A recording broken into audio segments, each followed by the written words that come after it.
তারার মতো জ্বলবো, না হলে জোনাকি তবুরে তোর মতো হয় দেব না ফাঁকি। আমাদের ব্যর্থ প্রেমিকদের জীবনের তো এটাই কথা, যে আমরা ফাঁকি দিতে চাই না, কিন্তু যারা আমাদের ফাঁকি দিয়ে যায় আমরা তাদের বলি অ্যাটলিস্ট আমি তোর মতো ফাঁকি দিতাম না। কারণ যখন একটা সম্পর্কে আমরা যাই, বহুদিনের বন্ধন, বহুদিন একসঙ্গে থাকা, বহুদিনের কথা, বহুদিনের পথ চলার স্বপ্ন নিয়ে কিন্তু আমরা এগোই। কিন্তু যখন সেটা শেষ হয়, সেই শেষে সব কথা যেন শেষ হয়ে যায়। একদিন যে মানুষটা কল লিস্টের প্রথমে থাকতো, সেই মানুষটা আজ ব্লক লিস্টে। কঠিন এগুলো মনে হতে পারে গল্প কথা, কিন্তু ভেবে দেখো এটাই বাস্তব।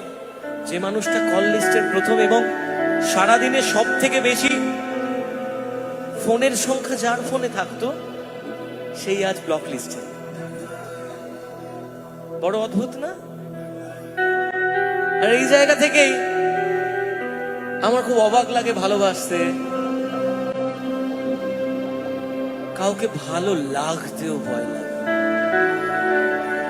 কারণ আরে আমিও তো কাউকে ভালোবেসেছিলাম, আমাকেও তো কেউ আঘাত দিয়েছিল, যার জন্য গিয়েছিলাম। হয়তো কোনোদিন তুই চাইবি আমাকে, সেদিন তুই অন্য কারো, আমি আকাশে। জীবন কি সেটা যেটা দেখা যায়? আসলে যেটা দেখা যায় না সেটাই জীবন। কারণ আমরা যেটা দেখাতে পারি সেটা একটা পর্যায় পর্যন্ত, আর যেটা দেখাতে পারি না সেটা তো আমাদের ভেতরে আমাদের কুঁকড়ে শেষ করে প্রতিদিন। আসলে ভালোবেসে জিতে যাওয়া কাকে বলে জানো? ভালোবেসে জিতে যাওয়া তো এটা, যখন যে মানুষটা বলেছিল সে মরে গেলেও আমার মুখ দেখবে না, কিন্তু রাস্তা দিয়ে যাওয়ার সময় মাইকে আমার গান শোনা যায় কোথাও না কোথাও। আবার যে মানুষটা বলেছিল কোনোদিন আমার নাম, আমার গান কিছু শুনতে চায় না, তার বন্ধুরাও আমার গান দিয়ে স্ট্যাটাস দেয়। এটা তো জিতে যাওয়া। আর একটা সময়,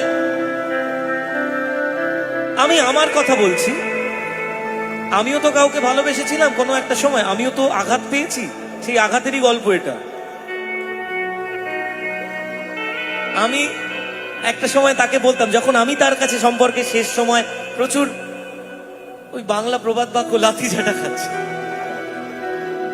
বলেছিলাম একটা কথা, আমি তোর পেছনে রোজ কুকুরের মতো যাচ্ছি, যেদিন আমি ভুলতে শুরু করব আর কোথাও খুঁজে পাবি না আমার।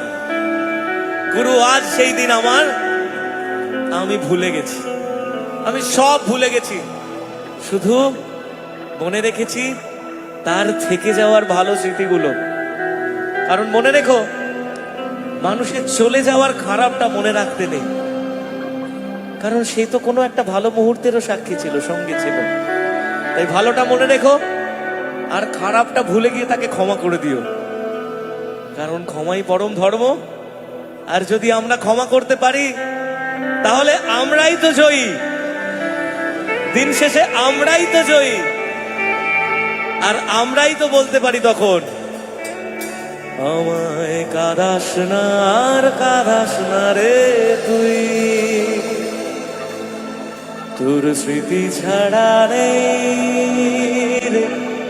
আর কিছুই।